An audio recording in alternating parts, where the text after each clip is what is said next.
கர்த்தர் நல்லவர். இந்த நாளிலே நாம் கர்த்தருடைய வார்த்தையை தியானிக்கும்படி வந்திருக்கிற நாம் கவனமாய் கர்த்தருடைய வார்த்தைக்கு நேராய் நம்முடைய இருதயத்தை திறப்போம்.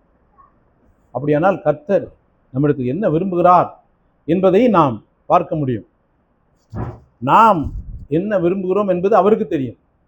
நாம் இதெல்லாம் விரும்புகிறோம் அப்படிங்கிறது அவருக்கு தெரியும். ஆனால் அவர் எதை விரும்புகிறார் நமக்கு எதை யோசிச்சு பார்த்தோமா? இல்லை. இனிமேல் உங்களுடைய வாழ்க்கையில் அவர் எதை விரும்புகிறார் என்பதை குறித்து என்ன செய்யணும்? நீங்கள் யோசிக்கணும். அவர் எதை விரும்புகிறார் என்பதை நீங்கள் யோசிப்பீர்களானால் உங்கள் வாழ்க்கை அப்படி ஜொலிக்கும். அவர் எதை விரும்புகிறார் என்பதை குறித்து நீங்கள் யோசிப்பீர்களானால் உங்களுடைய வாழ்க்கை என்ன செய்யும்? மிக மிக ஜொலிக்கும். எனவே பிரியமானவர்களே, கர்த்தர் எதை விரும்புகிறார்? யாத்ராமத்தின் புஸ்தகம் 3ஆம் அதிகாரம்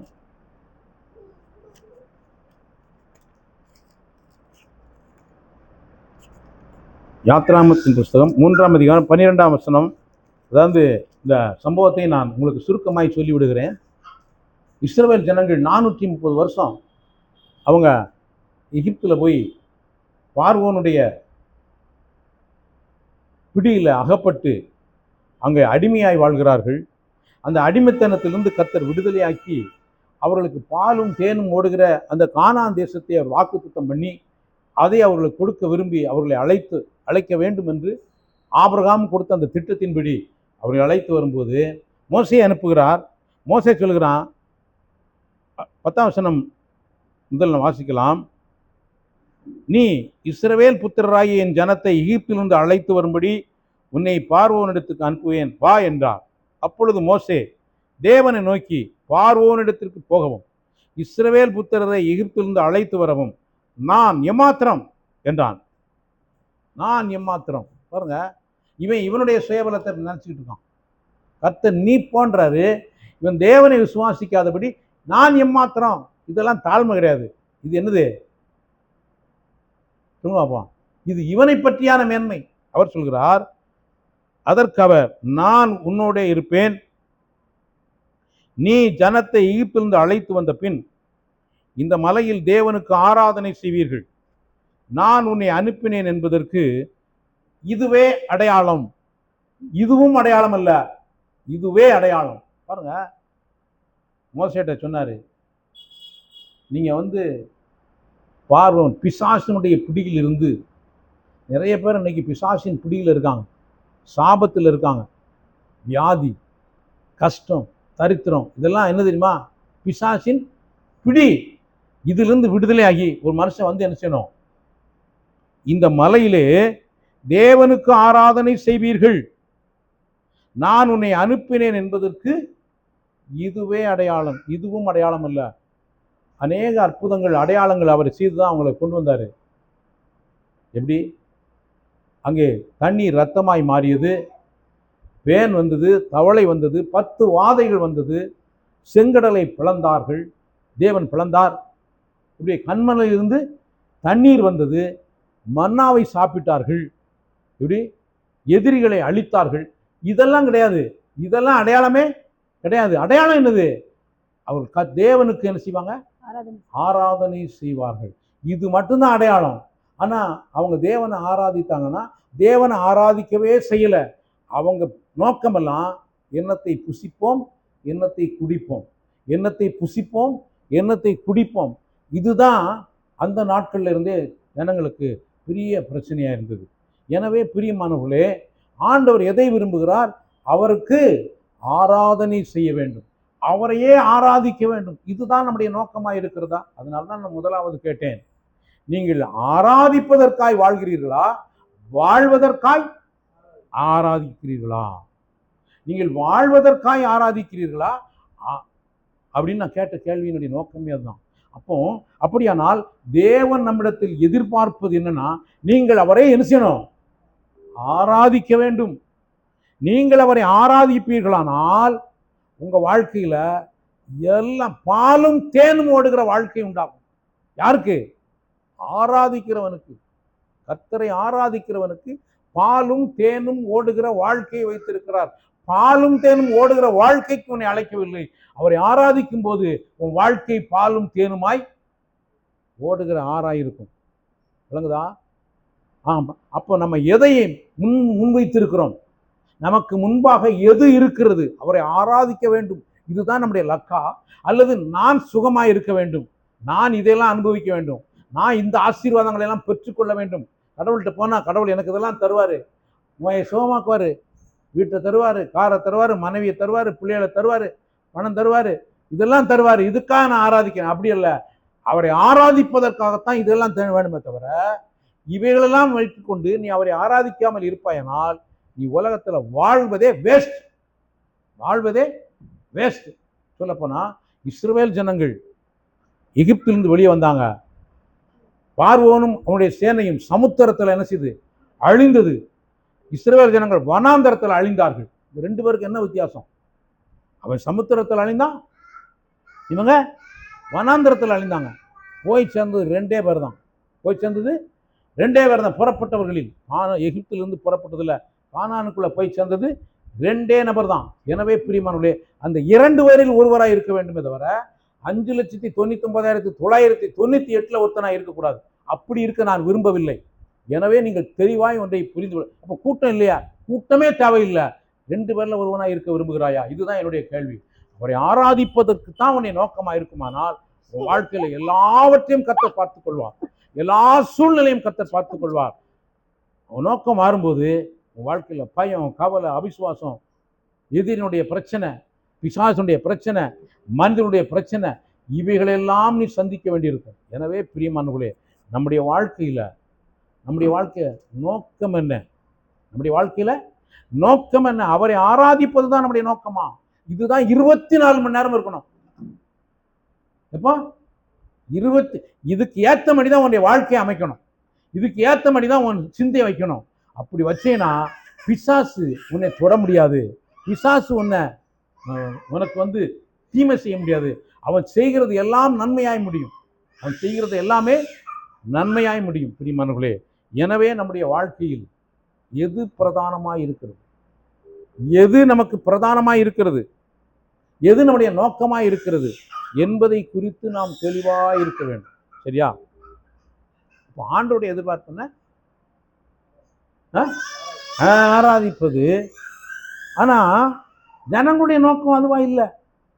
எப்படி ஜனங்களுடைய கொரிந்தியருக்கு நிருபம் 2 கொரிந்தியர்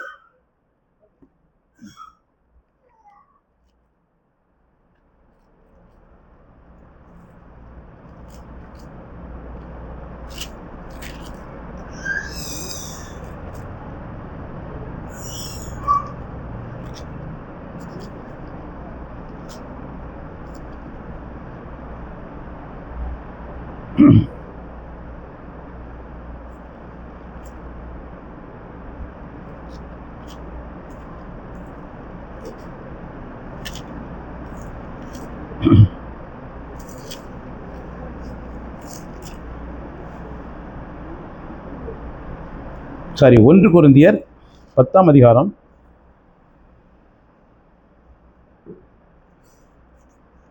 1 கொரிந்தியர் 10ஆம் அதிகாரம் 1 முதல் நான் வாசிக்கிறேன். இப்படி இருக்க சகோதரரே, நீங்கள் எவைகளை அறிய வேண்டும் என்று இருக்கிறேன் என்றால், நம்முடைய பிதாக்கள் எல்லாரும் கீழாயிருந்தார்கள், எல்லாரும் சமுத்திரத்தின் வழியாய் நடந்து வந்தார்கள். எல்லாரும் சமுத்திரத்தின் வழியாய் நடந்து வந்தார்கள். எல்லாரும் மோசேக்குள்ளாக மேகத்தினாலும் சமுத்திரத்தினாலும் ஞான ஸ்நானம் பண்ணப்பட்டார்கள். எல்லாரும் ஒரே ஞான போஜனத்தை புசித்தார்கள். எல்லாரும் ஒரே ஞானபானத்தை குடித்தார்கள். எப்படி எனில், அவர்களோட கூட சென்ற ஞான கண்மலையின் தண்ணீரை குடித்தார்கள். அந்த கண்மலை கிறிஸ்துவே.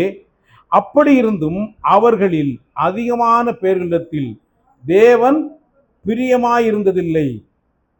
ஆதலால் வனாந்தரத்திலே அவர்கள் அழிக்கப்பட்டார்கள். நல்லா பாருங்க, தேவனுடைய நோக்கத்தை அவர்கள் செய்யாததுனால வனாந்தரத்திலே என்ன செஞ்சாங்க? அழிக்கப்பட்டான். அப்போ தேவன் என்ன நோக்கத்தோடு இவர்களை பார்வோனுடைய பிடியிலிருந்து விடுதலையாக்கினாரோ அந்த நோக்கத்தை விட்டுட்டு அவரை ஆராதிக்க வேண்டும், இந்த மலையிலே எனக்கு ஆராதனை செய்வீர்கள் சொன்னார, அதை விட்டுட்டாங்க. இப்போ இவங்க என்ன பண்ணிட்டாங்க? இவங்க அடுத்து படிங்க.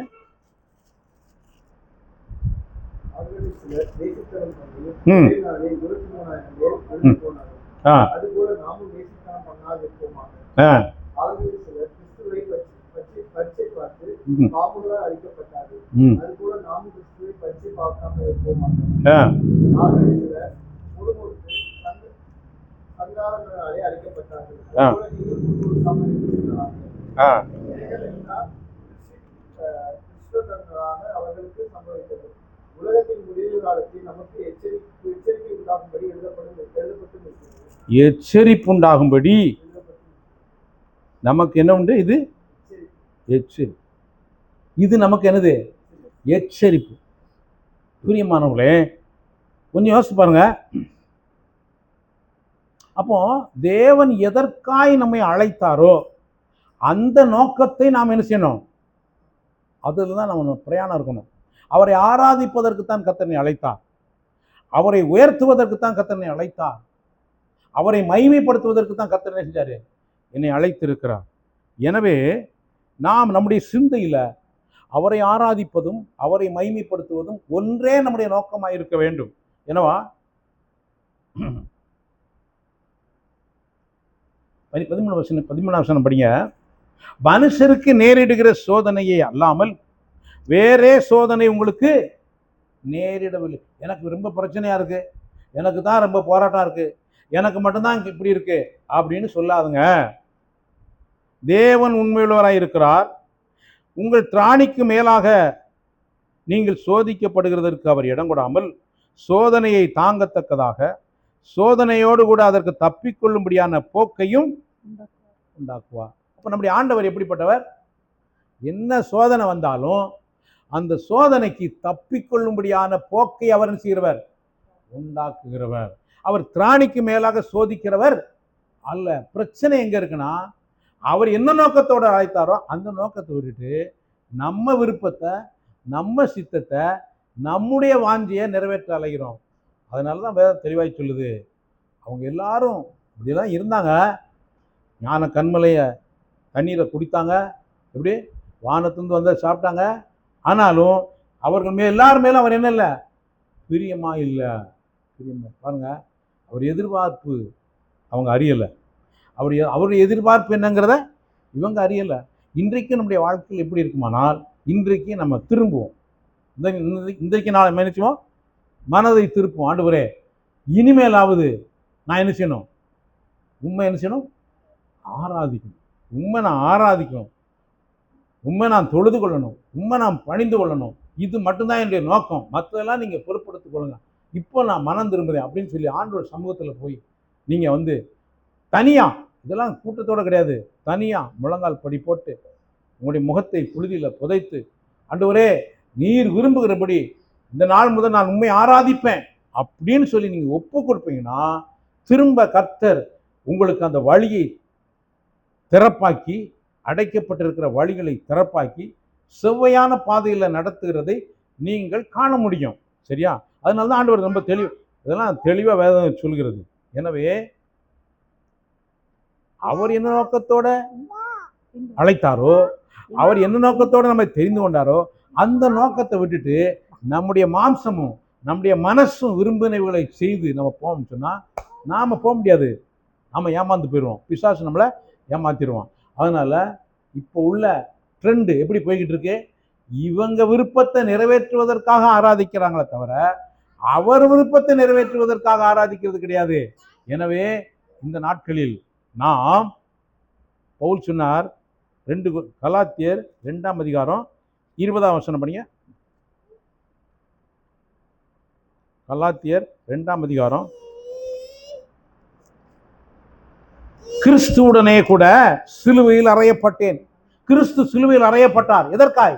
எனக்காய் சிலுவையில் அறையப்பட்டார். கிறிஸ்து எனக்காய் சிலுவையில் அறையப்பட்டார். எனவே நானும் சிலுவையில் அவரோடு கூட அறையப்பட்டேன். ஆயினும் பிழைத்திருக்கிறேன். இனி நான் அல்ல, கிறிஸ்துவே எனக்குள் பிழைத்திருக்கிறார். நான் இப்பொழுது என் மாம்சத்தில் பிழைத்திருக்கிறதோ, என்னில் அன்பு கூர்ந்து எனக்காக தம்மைத்தாமே ஒப்பு கொடுத்த தேவனுடைய குமாரனை பற்றும் விசுவாசத்தினாலே பிழைத்திருக்கிறேன். நான் தேவனுடைய கிருபையை விருதாவாக்குறதில்லை. நான் தேவனுடைய கிருபையை விருதாவாக்கு. அப்போ தேவன் என்னை கிருபையாய் ரட்சித்தார், என்னை மீட்டு கொண்டார், என்னை அவருடைய சொந்த பிள்ளையாய் ஏற்றுக்கொண்டார். அப்படின்னு சொன்னா என்ன காரணத்திற்காக அவர் ஏற்றுக்கொண்டாரோ அதற்காக நம்மை ஒப்பு கொடுப்பதுதான் தேவனுடைய கிருபையை விருதாவாக்காமல் இருப்பது. இல்லாவிட்டால் நாமும் தேவனுடைய கிருபையை நாம் என்ன செய்தோம்? விருதாவாக்குறவர்களாய் இருக்கிறோம். பிரியமானவர்களே, எனவே நாம் ஒன்றை தெளிவாய் புரிந்து கொள்ள வேண்டும், ஒன்றை தெளிவாய் விளங்கி கொள்ள வேண்டும். இந்த நாட்களில் நாம் வஞ்சிக்கப்பட்டு போகாதபடிக்கு சத்தியத்தின்படி கிருபையை சத்தியத்தின்படி அறிந்து கொள்ள வேண்டும். கிருபையை அறிந்து கொள்ள வேண்டும், சத்தியத்தையும் அறிந்து கொள்ள வேண்டும். அப்படியானால் தான் நம்முடைய வாழ்க்கையிலே விடுதலை உண்டு, ஆசீர்வாதத்தை நாம் அனுபவிக்க முடியும். எனவே பவுல் சொல்லுகிற வண்ணமாய், இனி நான் அல்ல, கிறிஸ்துவே எனக்குள் பிழைத்திருக்கிறார். நான் இப்பொழுது என் மாம்சத்தில் பிழைத்திருக்கிறதோ, என்னில் அன்பு கூர்ந்து எனக்காக தம்மைத்தாமே ஒப்பு கொடுத்த தேவனுடைய குமாரனை பற்றும் விசுவாசத்தினாலே பிழைத்திருக்கிறேன். இந்த வார்த்தையை நாம் நம்முடைய ஆத்துமாவிலிருந்து அவரை நோக்கி சொல்ல முடியுமானால் நாமும் அவரை ஆராதிக்க முடியும். நாமும் அவரை என்ன செய்ய முடியும்? ஆராதிக்க முடியும். இந்த வார்த்தையை சொல்லாம நாம் அவரை என்ன செய்ய முடியாது? ஆராதிக்க முடியாது. இந்த வார்த்தையை சொல்லாம நம்ம ஆராதிக்க முடியாது. அது வீணான ஆராதனை என்று வேதம் சொல்லுகிறது. எப்படி? வீணான ஆராதனை என்று வேதம் சொல்லுகிறது. பிரியமானவர்களே, எனவே வீணான ஆராதனை அல்ல, அவர் விரும்புகிற ஆராதனை. வீணான ஆராதனை அல்ல, அவர் விரும்புகிற ஆராதனை. ரோமருக்கு வந்திருப்போம்.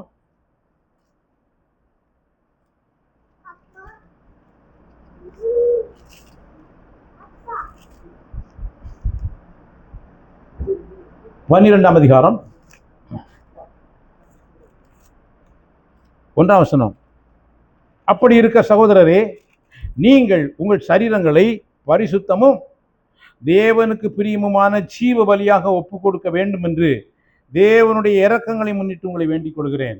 இதுவே நீங்கள் செய்யத்தக்க புத்தியுள்ள ஆராதனை. அப்போ ஆராதனையில 2 இருக்கு. என்ன ஆராதனை? புத்தியுள்ள ஆராதனை, புத்தி இல்லாத ஆராதனை. அப்போ அவரை தொழுது கொள்ள வேண்டும் என்று பார்த்தோம். இப்போ எப்படி தொழ வேண்டும்? ஆவியோடும் உண்மையோடும் தொழுது கொள்ள வேண்டும் என்று பார்த்தோம். இப்போ என்ன இப்படிப்பட்ட ஆராதனை இருக்க வேண்டும்? புத்தியுள்ள. அப்போ பிரியமானவர்களே, ஆராதிக்கிறோம் என்று நாம் நினைத்து கொண்டு நாம் வஞ்சிக்கப்பட்டு போய்விடக்கூடாது.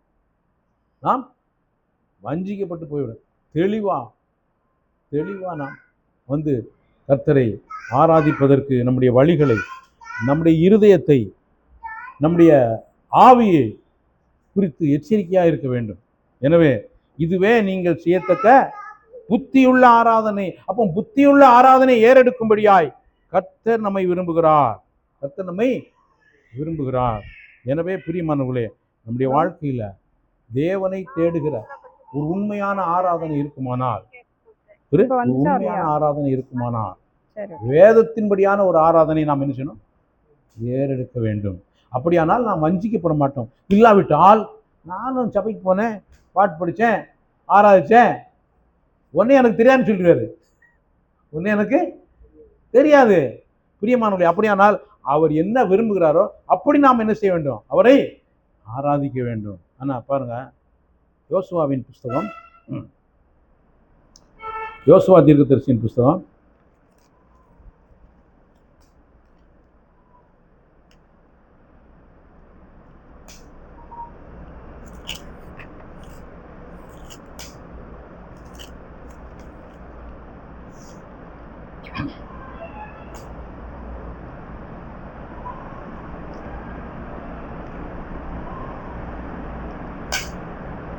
24ஆம் அதிகாரம்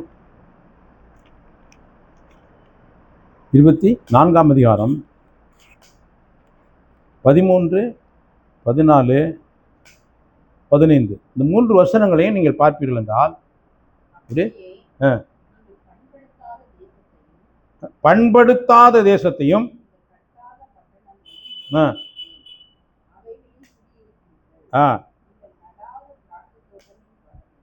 ம் புசிக்கிறீர்கள். என்ன செய்றீங்க? புசிக்கிறீங்க. ஆ ம் கர்த்தருக்கு பயந்து எப்படி அவரை உத்தமமும் உண்மையுமாய் சேவித்து உங்கள் பிதாக்கள் நதிக்கு அப்புறத்திலும் எகிப்திலும் சேவித்த தேவர்களை அகற்றிவிட்டு கர்த்தரை சேவியுங்கள். கர்த்தரை சேவி. கர்த்தரை. அப்போ இவன் அங்கே என்னத்தை சேவிச்சிருக்கான்? எகிப்துல கர்த்தரை சேவிக்கல. இப்போ எகிப்துலையும் கர்த்தரை சேவிக்காதவன் தான் அங்கே வந்திருக்காங்க. அப்போ உங்க சொல்றாரு எல்லாத்தையும் அப்புறப்படுத்திடு, எல்லாம் அப்புறம் கர்த்தரை சேவியுங்கள். கர்த்தரை சேவிக்கிறது உங்கள் பார்வைக்கு ஆகாததாய் கண்டால் பின்ன யாரை சேவிப்பீர்கள் என்று இன்று தெரிந்து கொள்ளுங்கள். நதிக்கு அப்புறத்தில் உள்ள பிதாக்கள் சேவித்த தேவர்களை சேவிப்பீர்களோ, நீங்கள் வாசம் பண்ணுகிற தேசத்து குடிகளாகிய எமோரியரின் தேவர்களை சேவிப்பீர்களோ, நானும் என் வீட்டாரும் என்றால் கர்த்தரையே சேவிப்போம். யாரை? கர்த்தரையும் அல்ல, கர்த்தரையே சேவிப்போம். கர்த்தரையே சேவிப்போம். அப்போ கர்த்தரையே சேவிக்கும்படிக்குத்தான் நாம் அழைக்கப்பட்டிருக்கோமே அல்லாமல் கர்த்தரையும் சேவிக்கும்படி அழைக்கப்படவில்லை. எனவே இந்த நாட்களில் ஆண்டவர் விரும்புகிறது என்ன? கர்த்தரை எல்லாம் தந்திருக்காரு. தந்த பின்பும் இவனுடைய மனம் எங்க போகுது? வேற ஒன்று மேல. எனவே இன்றைக்கு நம்முடைய இருதயம் சொல்ல முடியுமா? என் ஆத்மா கர்த்தரையே சேவிக்கிறது, கர்த்தரை மட்டுமே சேவிக்கிறது. இப்படிப்பட்ட ஆராதனையை அவர் எதிர்பார்க்கிறார், நம்மிடத்தில் எதிர்பார்க்கிறார். இவ்வளோ பெரிய வானம் பூமி எல்லாம் உண்டாக்கிட்டு எல்லாத்தையும் தன்னுடைய குமாரனையும் கல்வாரி சிலுவையில் ஒப்பு கொடுத்துட்டு இப்படி நம்ம அவரை ஆராதிக்க வேண்டும் என்று அவர் எதிர்பார்க்கிறார். நம்ம அது செய்கிறோமா? நாம் அது செய்கிறோமா? அப்படி ஆராதிப்போமா என்றால் அதுதான் அவருக்கு உகந்த ஆராதனை. அப்படி ஆராதிப்போம். கர்த்தர் தாமே நமக்கு உதவி செய்வாராக. இப்படிப்பட்ட ஆராதனை ஏறெடுக்க கர்த்தர் நமக்கு உதவி செய்வாராக. ஆமென்.